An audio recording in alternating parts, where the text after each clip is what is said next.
السلام عليكم. ده تحذير مهم جدا وتنبيه لكل الناس، عشان في محاولات نصب كتير، يا ريت تاخدوا بالكم منها. في عميل كان اخد مني اشتراك كاب كات برو وجا ميعاد التجديد، فانا بكلمه بقول له ايه الاخبار، التجديد ايه النظام.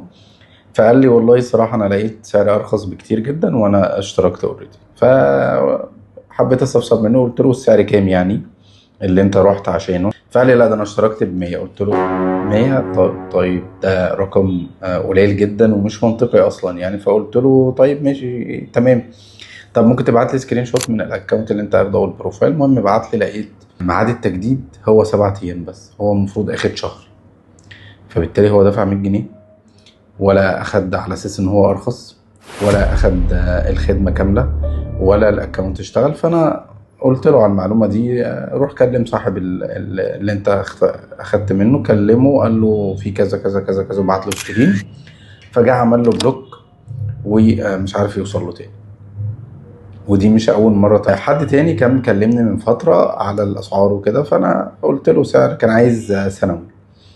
فقال لي لا ده السعر كتير جدا وكده. قلت له طيب شوف يعني. المهم راح اشترك وبتاع، عدى فترة كده يعني ما كملش شهر، ولقيته رجع لي بونس انا اتنصب عليا. كان اسمه ابانوب. المهم قلت له ليه يا ابانوب، ايه اللي حصل؟ قال لي انا لقيت اشتراك ب 600 جنيه. طبعا ده سعر غير منطقي بالمرة يعني سعر بعيد جدا يعني. والاكونت وقف، وجيت رجعت للبيج ما لقيتهاش، لقيت اتعمل لي بلوكات، جيت ادور على الناس ما لقيتهاش.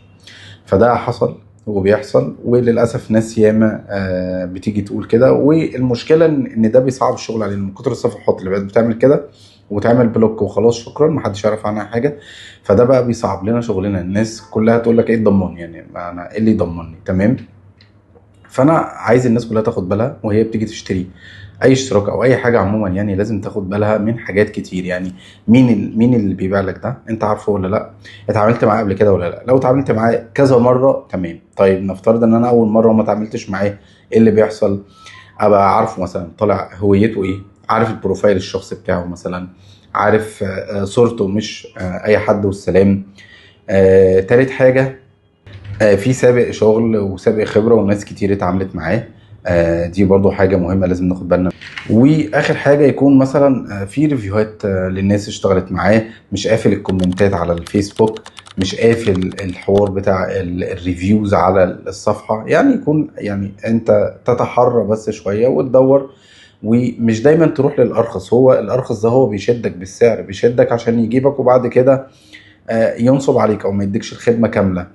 اخر حاجه بقى خالص ان هو يكون في، تتاكد ان في خدمه عملاء ما بعد البيع، وخدمه ما بعد البيع تكون زي ما قبل البيع، عشان لو حصل حاجه او مشاكل. انتوا عارفين الاشتراكات دي، اي اشتراك وارد يعني، وارد ان يبقى في مشاكل. هو في صفحات طبعا كتير كويسه جدا، وناس محترمه، وناس بتديك قيمه، وناس بتدي قيمه مقابل سعر محترمه. بس احنا محتاجين ندور ونتحرى.